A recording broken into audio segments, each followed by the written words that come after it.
Hello friends, welcome to my English tutorial home, that is basic English. চলুন আজকে আমরা যে বিষয় সংক্রান্ত আলোচনা করব, বিষয়টি হচ্ছে আর্টিকেল। যদিও আপনার কাছে মনে হতে পারে যে আর্টিকেল একটি সহজ এবং সিম্পল গ্রামার, কিন্তু মোটেও কি তাই? চলুন বোর্ডে একটু নজর দেওয়া যাক। প্রথমত খেয়াল করুন, ফার্স্ট যে সেন্টেন্সটা লিখেছি আমরা, হি ইজ ড্যাশ ওল্ড।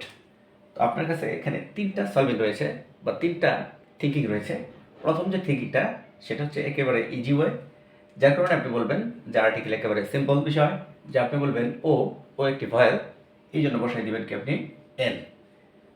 এরপরে যে থিঙ্কিংটা, সে বিষয়টা হচ্ছে আমাদের যে ও যদি ওয়ার মতো উচ্চারিত হয় তো এর না বসে বসে।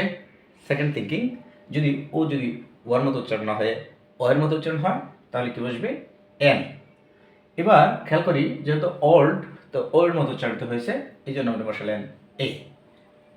একটু বিষয় খেয়াল করুন, আসলে আপনার থিঙ্কিংটা কিন্তু রং হয়েছে, আপনি কিন্তু মিস্টেক করেছেন। কেন? কারণ আপনি যে এখান থেকে ও ভায়াল, এই জন্য বসাইলেন এন, আর ও যখন আপনার ওয়ার মতো উচ্চারণ হয় তখন এন না বসে এ বসে, আর যখন এর মতো উচ্চারণ হয় তো সেক্ষেত্রে আমাদের কিন্তু এন বসে। তো আপনি কিন্তু দুইটি থিঙ্কিং থেকেই বসালেন এন। আসলে এখান থেকে একটু খেয়াল করুন, এই ওল্ড এটি হচ্ছে অ্যাডজেক্টিভ, যেহেতু অ্যাডজেক্টিভের পরে আমাদের নাউন নেই, কি নেই? অ্যাডজেক্টিভের পরে আমাদের নাউন এখানে নেই, কারণ আর্টিকেল একটা অ্যাডজেক্টিভ, এই অ্যাডজেক্টিভটা বসে কেবল নাউনের আগে।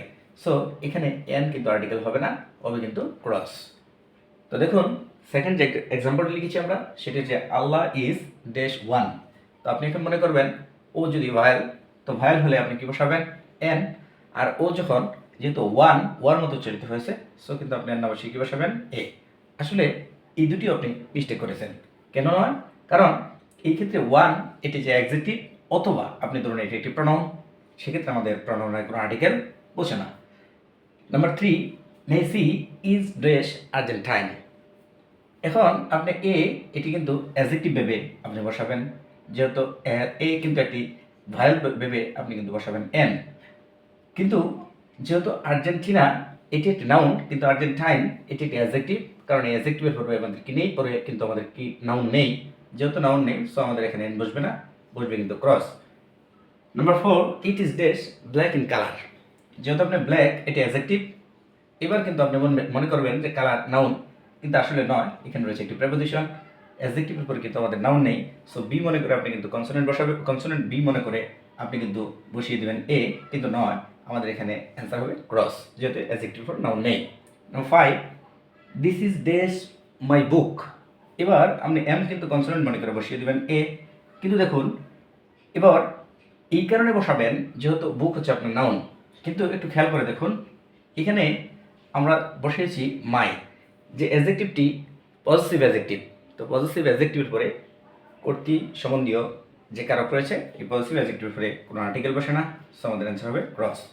Number 6, last one, the scenery is dash unique. আপনি কিন্তু ইউ ভায়াল মনে করে বসাবেন এন, এবং আরেক থিঙ্কিং থেকে আপনি বসাতে পারেন যে এটি ইউর মতো যেহেতু উচ্চারিত হয়েছে, সো এর না বসে এ বসে, কিন্তু ইউনিক এটি অ্যাডজেক্টিভ, এরপরে কোনো নাউন নেই, সো আমাদের অ্যান্সার হবে ক্রস। আশা করি আর্টিকেল বিষয় সম্পর্কে আপনাদের সুস্পষ্ট একটা কনসেপ্ট এসেছে। আসসালামু আলাইকুম।